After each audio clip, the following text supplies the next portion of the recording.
sekalian Ibu saha Pak Sumpeno, sekalian Ibu ugi menika nembe mawon pentas latihan basa Jawinipun gladen nggih. Gladen kerawitan menika kagem menapa menika Pak Sumpeno, monggo kula aturi paring pangandikan.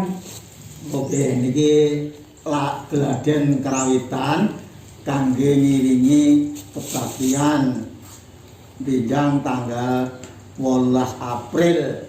Wonten pundi Pak Peno? Wonten DKJ Gantiwarna. Oh nggih, dados menika mangke iringanipun ngagem gongso.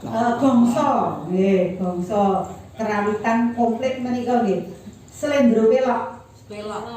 Oh, pelok mawon. Waduh nggih, kula kok rada mudeng niku terusan.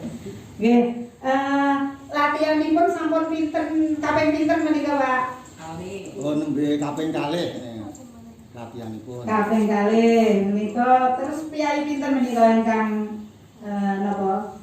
Nderek napa menika? Gladen menika. Sedaya kaliyan ingkang kidung nyanyi wonten 18. Wonten 18 piyai. Nggih. Nggih, terus menika wonten pelatihipun napa namung latihan piyambak ngaten? Pak Warno kados pundi paring pangandikan Pak Warno? Ngagem halo-halo rumiyin. Nggih, menika sebagian ageng saking para warga Bargawa.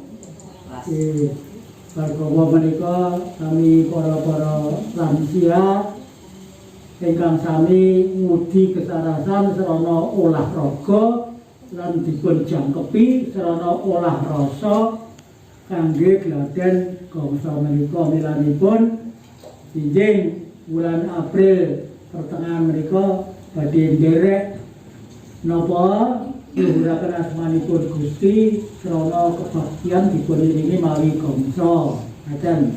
Oh nggih, matur nuwun Pak Warno. Lah menika Bu Peno menika napa nggih? Ngasta ingkang napa naminipun? Nabuh napa? Saron nggih. Saron lajeng Bu Warno nabuh napa niki? Bonang penerus. Bonang penerusnya kan dibikak badhe miwiti. Nggih. Menika nggih. Nggih. Nggih. Kula kinten sampun cekap matur nuwun awit wekdalipun saged kula nyuwun pirsa menapa latihanipun utawi gladenipun ing wekdal menika mugi-mugi tansah sami sehat lan mangke saged ngiringi wonten ing panibadah tanggal 18 April 2021. Semangat Bapak Ibu sedaya.